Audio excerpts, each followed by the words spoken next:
I'm Mario Martinez Jr., CEO and founder of Ingresso, and we are the creators of flymessage.io, the free personal writing assistant and text expander application. On each episode of this podcast, you will hear from sales leaders, practitioners, and influencers to help you grow your sales numbers at scale. So, get your pen and paper or iPad and keyboard and start taking notes as you're now listening to the Modern Selling Podcast.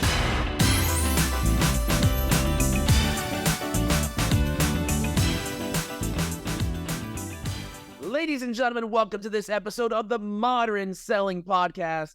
I'm Mario Martinez Jr., your host, and I'm excited to have my friend here with me, Ryan Maggio, who is the Vice President of North American Sales at Xactly Corporation. All of you probably know that out there. You've probably heard about them, but I'm excited. We're going to spend some time talking about some really cool things. Stalled deals. Ever hear about that? Yeah, I hear it all the time, and I'm sure so do you. Ryan, welcome to the show, my friend. Hey, thanks for having me. I'm really excited to be able to talk to you about stalled deals. I mean, who doesn't love talking about that? Exactly. Well, we're going to get into some... good play on words. I like that. Exactly. How funny is that? No, this is no branding, by the way. There's no sponsorship by Xactly, but might as well use the name Xactly. Well, listen, everybody wants to know a little bit about yourself. Tell us a little bit about you, a little bit about Xactly Corporation, and a little bit about your background. And then I got a very special question to ask you. Yeah. So like you said, Vice President of North America Sales here at Xactly. Been here almost 15 years, coming up, in a month or so, will be 15 years on the dot. I've been an individual contributor, solutions consultant, sales leadership, been with the company from venture capitalist, IPO. We've been private equity owned for the last 6 years now, and really running the go-to-market team. It's been a whirlwind of the last 16 months or so in this role. So it's definitely it has aged me a little bit, but in a good way. Well, what I think you failed to talk about, and I love about your story, because it's not common, we don't see this, but am I wrong? Has it been 15 years at Xactly? 15 years, yep. 15 years. Yeah, and it hasn't been the same company though. So that's one of the things that has made it unique is, like I said, venture capitalist when I first started, VC funded company. We went public. We got bought out by private equity. And along that way, we've gone from just being known as a commissions vendor to intelligent revenue platform. So it's not just a single siloed product like some companies out there in the space. Hey, we're really good at everything when it comes to intelligent revenue, from the sales forecasting, sales planning, to the commission execution. Roger that. And of course, what I knew Xactly most commonly for was the sales commissions. Yeah. So interesting about all the different layers that you guys have added on, of course, over the course of time, and what you guys are doing from a revenue enablement space, which is pretty awesome as well. So congratulations on your success. And the reason why I brought out 15 years was because the last time that I thought about staying somewhere for 15 years was a long time ago. And so what we see happening a lot right now is a lot of movement that people are having. And I think one of the challenges for sales is that we see this movement happening every 2 years, which is too early to move, because it takes you a year just to get into it, plus a year to be able to drive success. And beyond that, it is very difficult to be able to keep moving over and over again. I certainly don't want to do that. But nonetheless, welcome to the show. Excited to have you. Now, I always ask all my guests this question. So I'm looking for something juicy, Ryan. Just don't confess any grave sins. This is not confession here. But that in mind, tell us something nobody knows about you, even if they're looking at any or all of your social profiles.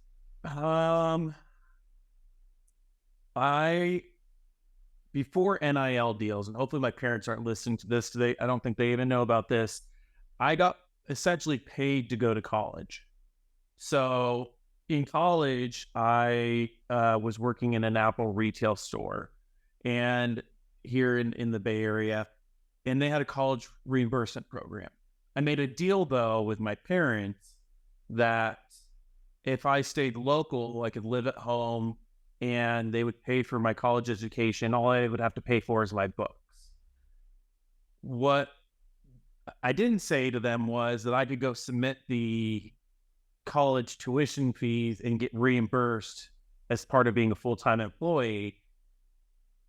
They did find it a little strange that as, you know, a 19-year-old, I'm a big sports guy, and I grew up in San Jose. So as a 19-year-old, I was able to afford season tickets to the Sharks all 4 years of college.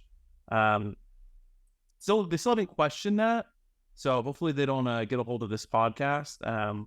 But that's one thing people may not know about me.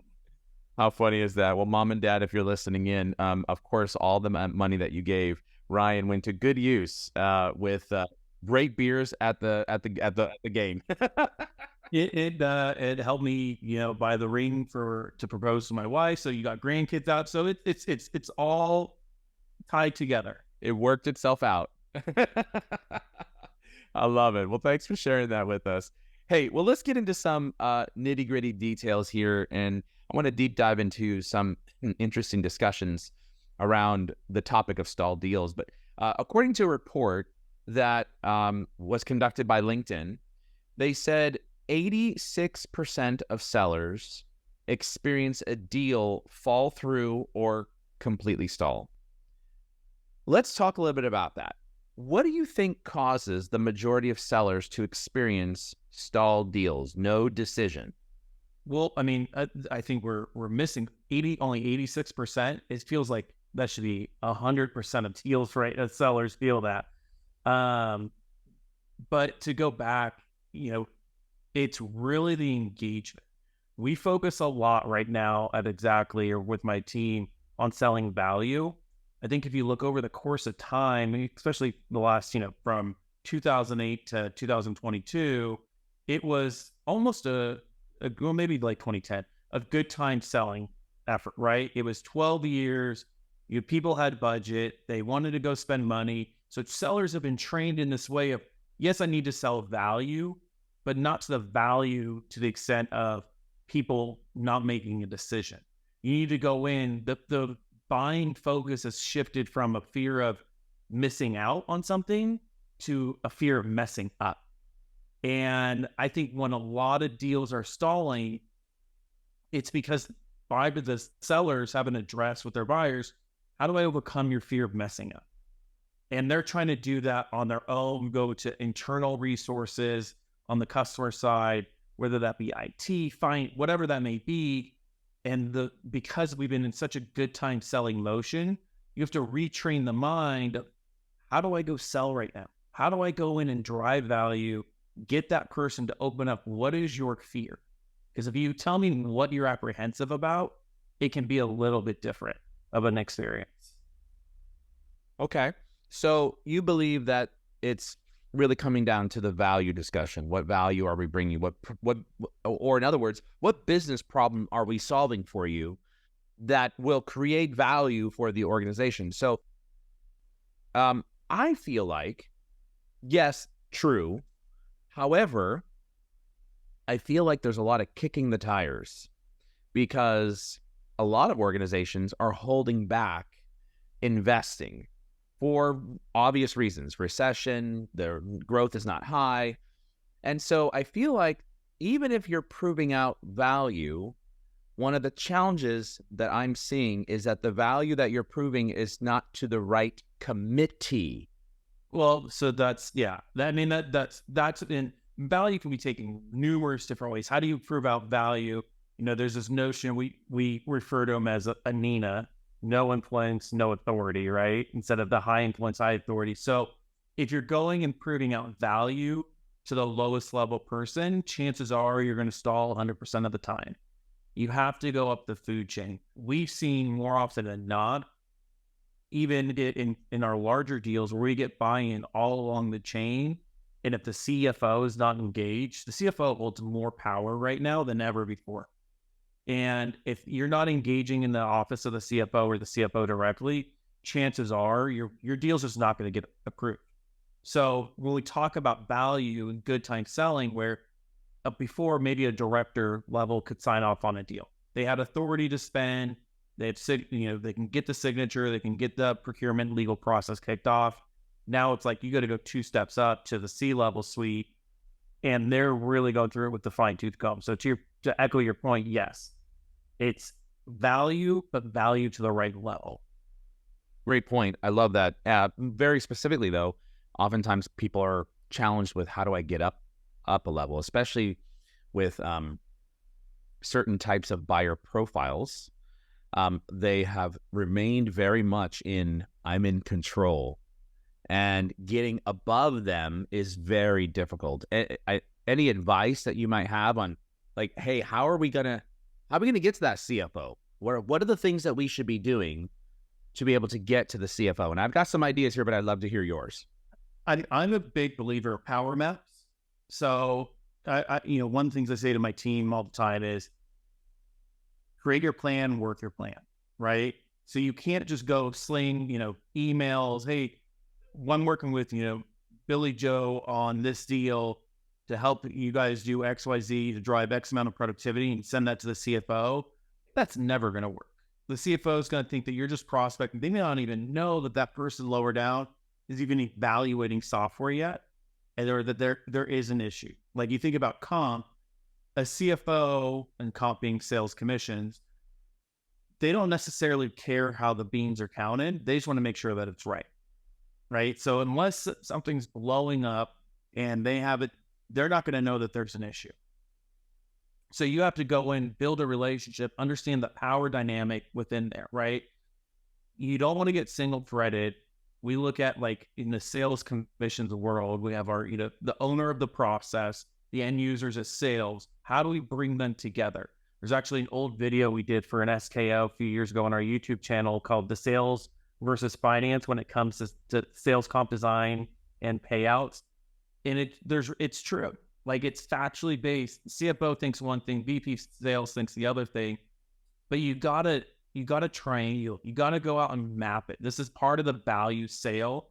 Whereas before, a good time selling motion, you could go get in front of, the right people right away. Now, everyone's going to the CFO for budget. Everyone's going into the CFO for spend. How are you creating that from a multi-channel approach in the organization, driving value, proving ROI, because time to value is critical. CFOs don't want to go buy something that doesn't have a quick time to value. They need to be able to realize what the gain is, whether it's efficiency, productivity, and impact to revenue, or EBITDA. How does that impact me now? I don't really want it for 18 months from now and a long, arduous, implementation. Great points. Also, to your point about creating a plan and working a plan, one of the things that we've always coached sellers on as part of our legacy sales training program, sales prospecting training, is, hey, your account team isn't just you and your sales engineer. Your account team includes your manager, your director, your vice president, your CFO, your CEO, whoever else is in the organization. And wouldn't it be nice, and this is actually one of the reasons why actually this Friday we are releasing, as part of our Fly Message tool, a component called Fly Engage. And Fly Engage is basically going out, you look at an individual's LinkedIn profile, and you can look at their posts, and then using AI, it'll write a response for you, an intelligent, authentic response to that individual. And that's one of the challenges that most executives have a challenge with. So what we've told people is, hey, go to your VP of sales, go to your CFO, and say, from CFO to CFO, go engage thoughtfully on something online, so that at least the company name begins to get put into that, in front of that individual. And now we start working on socially surrounding that particular buying committee, and allowing them to be able to see the name Xactly or Vingresso or whatever the company, you fill in the blank. And that's a really great way to be able to leverage, quote, your account team within an organization. Yeah. Yeah, we've been doing something lately, last quarter or two, called turbo teams internally. And what the turbo team is, it's cross-functional. To your point, you have your SC, you have your sales leadership, but then we get our product team engaged. We get our our innovation team or product strategy. We get our GSP team from a sales enablement. We may get people from finance or our customer success, because we want to triangulate and say, okay, how do we go attack this account? And especially as you get into the larger enterprise, it becomes even more important because there's so many different stakeholders, processes that need to happen to get something signed off. And if I can engage, bring a CSM in earlier into the sales cycle to say, hey, you still have the sales team throughout the process, but this is the person that's going to help you ensure after you deploy, where do you take the application from here, right? How do we ensure your success? Because, we're all SaaS, the majority of people, it's SaaS software. What's the biggest thing that hurts SaaS software? Churn. How do I get ahead of churn, making sure my customers are happy and they renew? So I think about that even before we get the deal signed. Okay, what do we need to do? What's the team that we need engaged to make sure that we give the customer that confidence every single time? Love it. Let's talk about the best ways to address stalled deals, right? So we kind of went down this little path here of looking at buying committees, making sure that you're trying to prevent a deal from stalling out. But now you've got a stalled deal. So how do you address that? What are some best practices around that? Yeah, I mean, I think it's what are you engaging them with, right? It has to be something, to your point, relevant. So going and looking at, hey, if they're publicly traded, did they just have an earnings release? Are they posting on LinkedIn? What are the connections? A lot of times people being reps, they want to go and say, what's happening with my deal? Or not in so many words, right? Not actually saying, hey, why aren't you getting back to me? But they want to progress that deal. And one of the big things that we train on is getting out of our voice and into the customer's voice, right? So if we've done a good job of doing discovery and understand what we're solving, we can craft email messaging, different outreaches to say, hey, this seems like it's still an issue. Does this still resonate with you? Because getting something to resonate with a customer is the number one thing. If it doesn't resonate, then you can't address the stall. A lot of times what we do is we look at it from a internal deal review, where we tie to an objective. And I want to emphasize that objective, not objectives, because the objective is the number one thing that customer cares about. And so when you tie to that objective, there's supporting initiatives that need to happen. And if you don't understand that, that's how you can go get that deal. That's the reason why your deal stalled. And so how do you go and get them re-engaged? If you understand the objective and what their initiatives are, you can have a more personal conversation. You're putting it back into the customer's voice, not our voice, I would say it's not about Xactly. They don't care that they have to get commissions, their fiscal year starts, and they need to deploy a system. That's not an objective. That may be the initiative, but the objective is they either have a scale issue, they're trying to grow revenue, whatever that may be. So you got to understand that. And then we look at it from each different buying persona that we're engaged with. Because before I can even go and help a rep figure out why the deal stalled, as a sales leader, I have to understand the landscape of the deal. And then you can do different tactics. We have great partners. We'll go to, we just did an event in Boston where it was a boat ride and they went to the Red Sox game, or a Dreamforce, like, hey, we're hosting a party we rented out a wine bar. Come by and get a free glass of wine. And our CEO came out with a new book, The Unicorn Fallacy. So there's different ways that you can unstall it, but it's figuring out what's the landscape of the deal? How do we navigate the stall? I feel like that could be a book title. I don't know. That's a good. There's your next book. There's your next shop. Well, that would be my first book. Your first book, yes. It may be an audio only book, so maybe it's a podcast. We'll do another podcast about that. Hey, that'll work too. Question though, do you think it's possible to identify a stalled deal before it actually starts to stall? And if so, then what can you do to prevent it? Absolutely. I mean, there's so much technology out there, right? We use companies that give us data on who's accessing our website, what are they searching for, everybody uses those types of technology. In a good rep will go in, even if they have a deal in the pipeline, still look to see, Are they searching for keywords? Are they searching for my competitors? When was the last time we engaged? What was the most meaningful conversation that we had? Right? We have, with this conversational AI, it can give you an output of what was the last conversation you had? What are the next steps? What are your risks? And then being able to go, and it's almost an honesty test for the rep. Are you being honest with yourself that you have deal progression? Because if you've had, a meeting every week, let's say with a prospect, and it's the same update, you may ask the rep, hey, is this deal actually progressing? Yeah, I meet with them every week. Well, okay, what are the action items from that? Well, they have to go still follow up. Well, that deal's stalled. Just because you're meeting with them doesn't mean you're having the right conversation. And then conversely, when you look at, we drink our own Kool-Aid here, and we use our forecasting tool. So we can see engagement, sent emails, scoring, days in sales cycle, things like that. And our AI actually predicts what's the health of the deal. So if you don't have next steps, if it's a stage 4 deal that we call it, and you don't have anything scheduled the next week, well, that gets a down score, because that tells us the stage 4 deal, which historically means the deal's progressing, you're at risk of stalling because there's nothing happening for the next week. Priorities shift all the time. I mean, I'm sure people listening, you've been working that deal. They said they're going to get it done quarter end. Day before quarter end, the customer calls, says, hey, I got my budget pulled. Right? That's because either you didn't talk to them before, you're focused maybe on legal, you're focused on InfoSec, all those other things, and you got to constantly be in communication.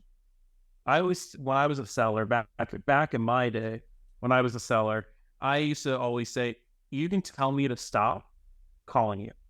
I'm totally fine with that. But I'm going to reach out to you every other day, or if not daily, as we get through these different processes, leveraging a mutual action plan to hold myself accountable.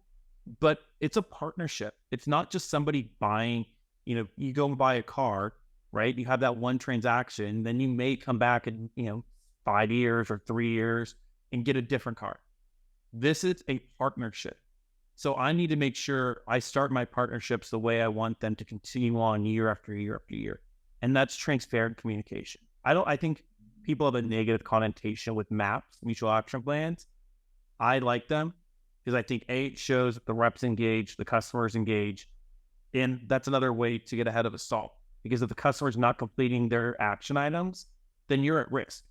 100%. And also, I mean, it goes back down to, how do you have good relationships? You have solid communication, and you identify what the plan of action is. You identify who's going to take what step, when that's going to happen, right? And I think that's where we fall down at as a lot of sellers is we hear something, oh yeah, we're looking to make a decision at the end of this quarter. Okay, great. All right, sounds good. And that's the extent of where we stop at. Well, yeah, I mean, how many forecast calls have I been on over my time with that's what the rep says? And I'm like, to your point, great. Now what? Well, they think they could get it done. Okay, but what are you doing to get it done? What action are you taking today? In this economy right now, because budgets are getting taken, things are getting reprioritized, you have to always, it's sales is basic stuff, right? It's always be closing or always be qualifying. Even up until the last moment, you got to be qualifying. Hey, what's at risk here? What could happen to make you not sign this in a week from now? But people are so scared of that answer that sometimes they won't ask it. But I want to know, because that's mine. I always took the approach when I was a rep, my call is as good as gold. If I say I'm going to get XYZ deal in, that's what I'm going to get in, and I'm going to do everything I can. And I don't know if it's just the macroeconomics of things, times have changed, but reps will call one thing one week and then a deal will slip, and they're like, well, it slipped. And it's like, you have to have pride in that. Your call as a seller is that's how you get promoted. That's how you get better territories. That's how you get, bigger deals. Like, as much as getting the close one, I would rather have a rep that called the ball spot on for 4 quarters in a row than a rep that got the biggest deal in and then didn't get anything else the rest of the year. You nailed it. That's exactly right. And I think that's one of the big challenges is that we aren't thinking through the process. For example, I was always taught starting 26 years ago that you never leave a meeting without getting the next meeting, right? And so it's amazing to me how many reps are saying, okay, sounds good. So when do you want me to follow up? Let's talk again next week. We'll follow up with me next week. Okay, great. I'll reach out to you then. No. Okay, great. Let's go ahead and open up our calendars right now, and let's set up a meeting for a 15-minute debrief after you've done some analysis and after I send over to you blah, blah, blah, blah, blah, blah, blah that we talked about today. How does Tuesday at, right? And you put that because now you drive, to your point, some level of accountability, a mutual action plan, right? And I think that's what we forget a lot is the basic fundamentals of what and who is going to do something next. Yeah.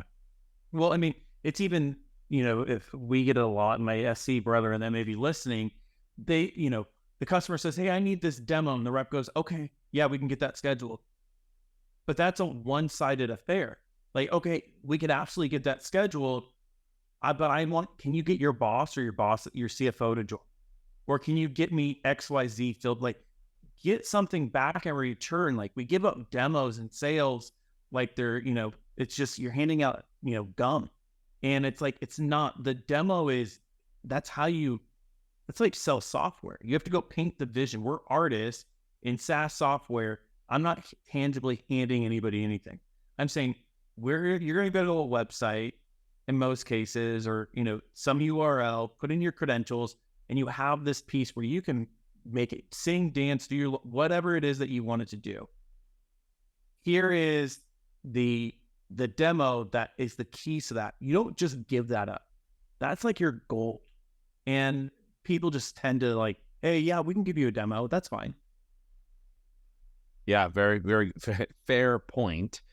I mean, the reality is that deals do go dark, and stuff happens on the inside that you weren't aware of, didn't have any control over. And a great example of that is we recently had one of our largest clients that from the CSO all the way down 5 layers to the learning management individual, they left within 6 months of each other. So 6 months with the CSO all the way down. And then a month before our deal was supposed to renew, new players came in, said, I don't see the value of this. I'm cutting it, right? So some things, can happen like that. What was sad about that situation was that the deal did go dark for about a month because we had one call and they had formed an assessment of a 3-year-long partnership. And that assessment was based upon a 40-minute long call. That's it. Where you didn't even know what the contract was about. Right? So one of the challenges is that deals can go dark, and there's something happening behind the scenes, things that you have no control over. Share some tips on how to re-engage a prospect that has suddenly gone dark. I mean, and this is one where it can be a little controversial. It's one of the tactics that I take, or I tell my reps to take. And I have them send a note to the people that individual notes. If we haven't talked to, let's say in a month or 2 months, it was hot. It was go, go, go, go, go. And then to your point, it's stalled. We can't get them re-engaged. If you send an email that says, hey, this doesn't seem like it's a priority for the organization right now, I'm more than happy to put this on pause and reach out. Can you confirm this? Or something along the lines of that. Getting them to say, because the average person, when they see that no, they're not going to want to say, hey, do you have time to connect? They don't want to connect with you. They don't want to do that. They may, if you go in and you position it, hey, this doesn't seem like it's a priority for you, so I don't want to make it a priority necessarily for me. Once again, this is about the sales reps at times, and especially in this economic environment, they are willing to give all their time, but you got to be a little bit selfish. You have to be a little bit selfish of what you're spending your time on. So that's one angle. The other angle is, I think that people still, it's crazy to me. I've been on forecast calls where I look at deals. I'm like, well, XYZ person's connected here and there. Is LinkedIn. people don't use LinkedIn connections and not internally. And I don't know if that's just every organization or maybe it's just mine, and I need to do a better job at getting them to go do second connections at LinkedIn. But it's those connections that you're like, oh, this our VP of engineering connected the VP of engineering at this prospect. Like, we should see, can they get us an introduction, see what's going on? Because people do that to us all the time. I know when people sell to you, but I get random emails all the time. Hey, this person told me to reach out to you from internal people. Like, what are your thoughts? Oh, I don't have budget. Okay. And then they go back and then I get an email from the rep. Hey, I heard you don't have budget. How can we build a business case to get you that budget when you do? And so it's being personable, respecting your own time, but then it's leveraging LinkedIn. Use the technology. People just want to say, oh, well, they went dark. Okay, well, what are you doing about it? How are you going to go find out who else at the organization do you know? It doesn't have to be your main point of contact. It could be the janitor for all I care. Go find somebody at that organization that you know that can help get us the information that we need. Are we wasting our time? Or what didn't, going back to my resonance, what didn't resonate with them? In other words, what you're saying is shake the tree. Yeah. And then this is, again, back to an earlier point I made, is that we become single-threaded inside of an account. We don't look at or understand the entire buying committee, that is associated with this opportunity. And something I was taught early on in my days was I had a great mentor. His name was Greg and Marsha. And Greg and Marsha always taught me, they said, go 2 levels up, go 2 levels down, 1 to the side, left and right. Because those individuals are usually supporting cast members of some sort, somehow, some way on a particular deal, whether you're selling to IT, whether you're selling data scientists, to a marketing leader, sales, it doesn't matter. There's somewhere in that sphere of influence is an individual. And so you need to know who those people are. And to your point, Ryan, we can figure that out on LinkedIn pretty darn fast just by doing some filters, either in Navigator on titles or even filters on titles in LinkedIn, and looking also, especially if you have Navigator, to be able to see some of those details. Yeah. The other thing that I have found this interesting, and most organizations don't do this, and it could be something that is works, and it might not be, but many organizations actually have followers on their LinkedIn company page. And if you have LinkedIn Sales Navigator, you actually can sort and search on all of your followers and sort by anybody from that company who's following your company page. That's brand new information. I didn't know that. I didn't. I will share with you a video that we have that we teach sellers in our sales prospecting training program for sellers, is how to go about using the followers of your company page. Now, secretly, what might be happening is there might be a buying committee, and that one of those members of the buying committee during the process of evaluation goes out and goes to Xactly or Vingresso, and they click follow the company. Guess what? You now just discovered who else might be on the quote buying committee, and you might be able to engage with them literally by mentioning, hey, I saw that you followed our company page. As you know, I may be talking to or working with whoever it might be, and that's an opportunity for you to go out and connect with that individual and bring them into your network, right? And also, it's a great ground for new prospecting as well. We're not talking about new prospecting, but that is, if you're listening, that's another technique that you can utilize. No, that's I didn't think about that topic, or that it's kind of like on Instagram, see who else follows you. It's very shame on me. I should have put 2 and 2 together. But hey, that's what this is here for, is to be able to bring valuable insights. So love your tips there that you mentioned about going dark.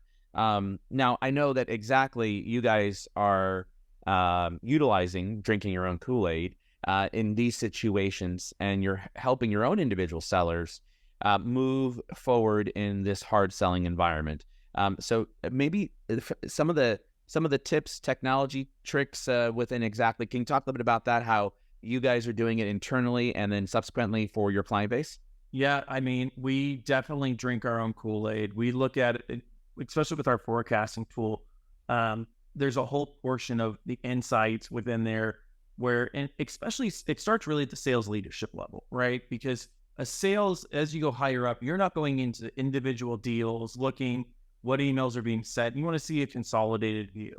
So we have a scoring mechanism that takes into account numerous different points within there. You know, we weight heavily our ICP, our deal customer profile, because we want to make sure our reps are selling into our core of who we think we should be selling into. We look at things and we do weighting based upon the sales methodology. So do you have the current situation identified? Have you reviewed it with that turbo team to say, yeah, like GSP or global sales productivity is signed off on? That is the objective. We have an ideal solution. What are the benefits? Are we getting a give and get identified, right? We're giving up the demo. What else are we getting in return? And then we also look at it from a momentum scoring, because we want to see what happened in the past meetings. We have integrations with, you know, conversational AI tools and the email tracking or the email cadence tools as well. What's happening there? What's sentiment from the language coming back, right? If a customer says something on a call, it can be, they may say, hey, you know what?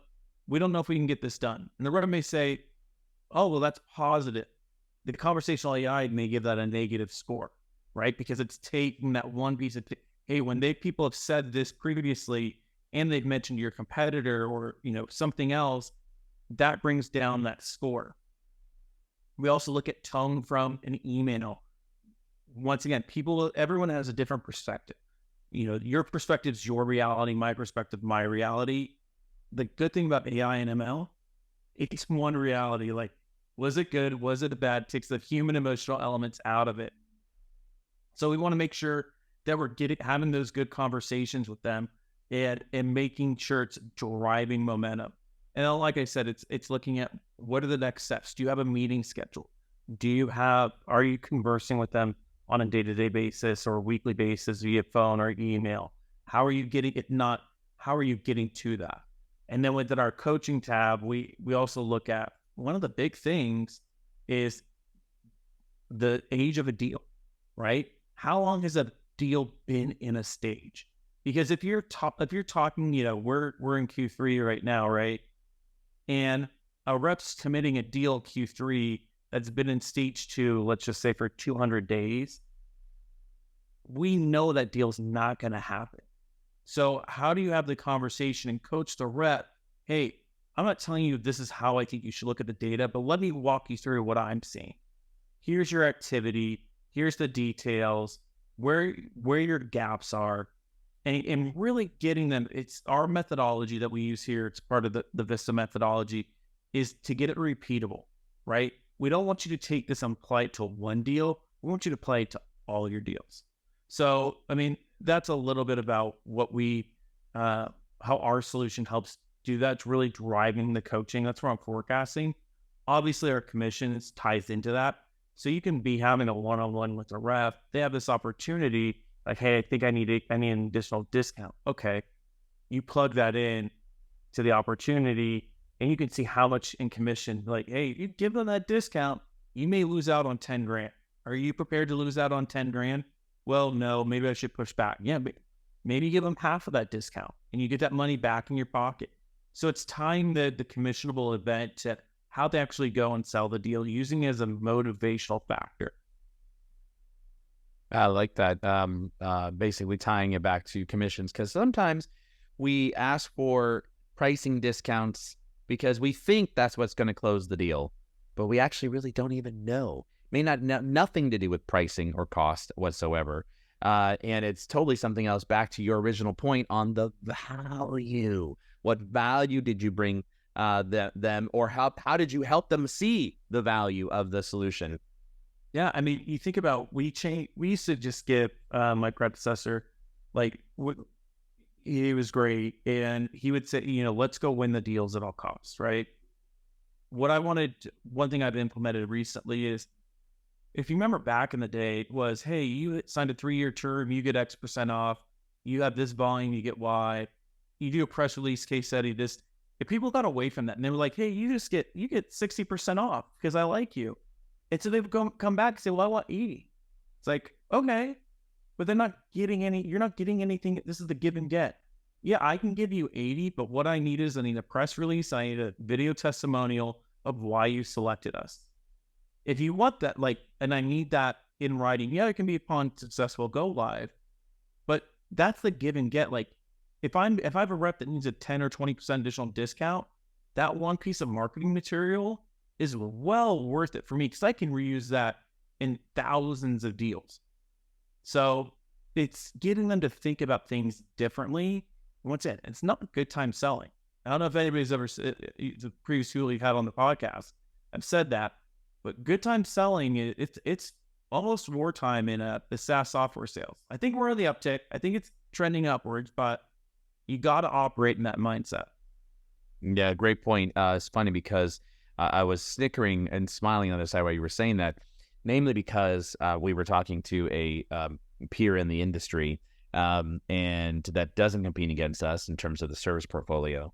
And they said, yeah, we're seeing a lot of steep discounts. And I said, we're seeing the same thing as well, but in return, we're getting a ton of video testimonials and case studies. And they're like, how are you doing that? And I said, what do you mean, how am I doing that? They said, how are you doing that? I said, every single contract that we sign has default language that says you will give a video testimonial, you will do a press release, you will do a case study, and we will use your name. And they're like, nobody will approve that. And I said, I got 180 Fortune 100, 500s to 1000s that all have approved it. Yeah, I mean, kudos to you. It's one of the easiest things to give on, but it's actually one of the most valuable things to lose on. Sure, absolutely. Yeah, absolutely, 100%. All right. I think in our pregame show, you were talking about your own personal experience about a time when you experienced a stalled deal. So talk about that. We only got another few more minutes here, but what did you do in that situation and how did it pan out? I mean, so this was early in my sales career. I'm going back many, many moons ago. Back when everyone was in office 5 days a week. You didn't have a notion of people having multiple offices. Like, it was, everybody went in. And I had this deal. I had it committed. They were going through some changes. They had some acquisitions, the whole gamut of like reasoning why. And so I had to talk to this one lady, and she was ghosting me. So I sent her sprinkle cupcakes, and I had Xactly written like in each one of the like Xactly. Then I said, this is how I want it laid out. Plus, and then the customer name equals success, and had it sent to the office. And she called me right away. And she's like, that was really clever.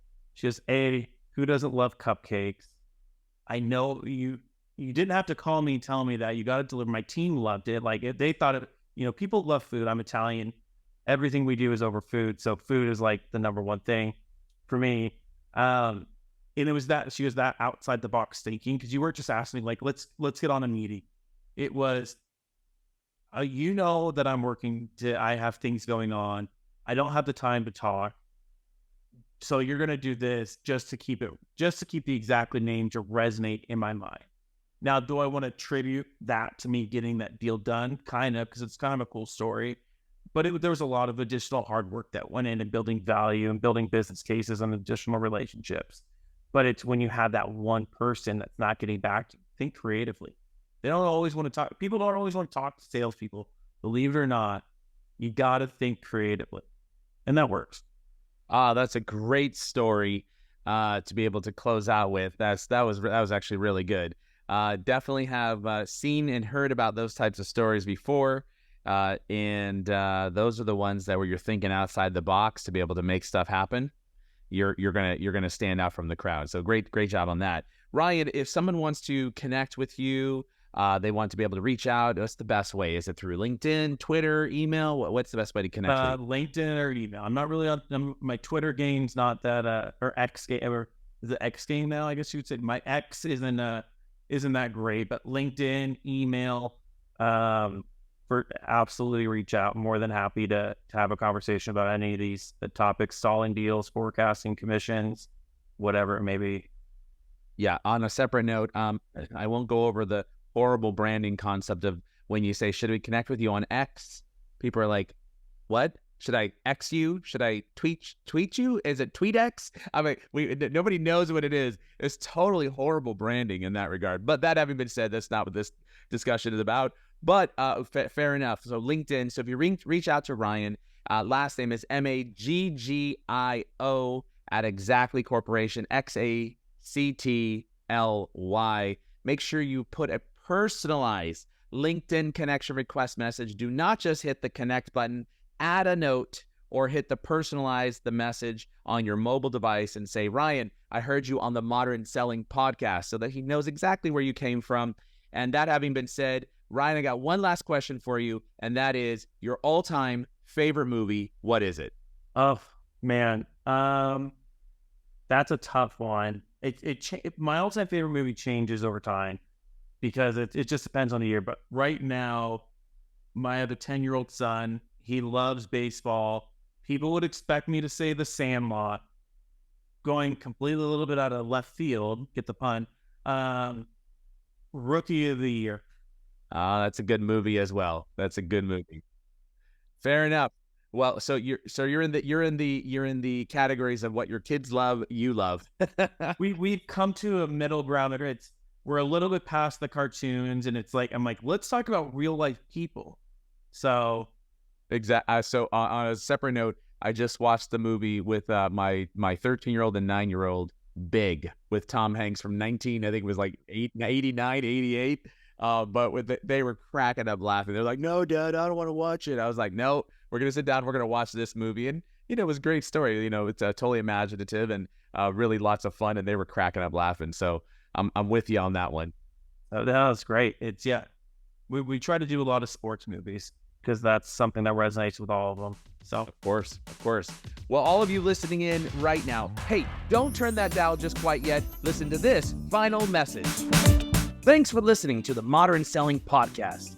Please do me a huge favor and give the Modern Selling Podcast a 5-star rating and review on iTunes.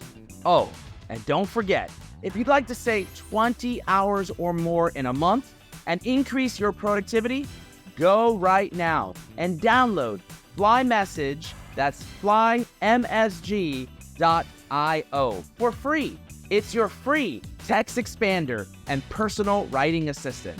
Hey, thanks for listening in, and until the next episode, good selling.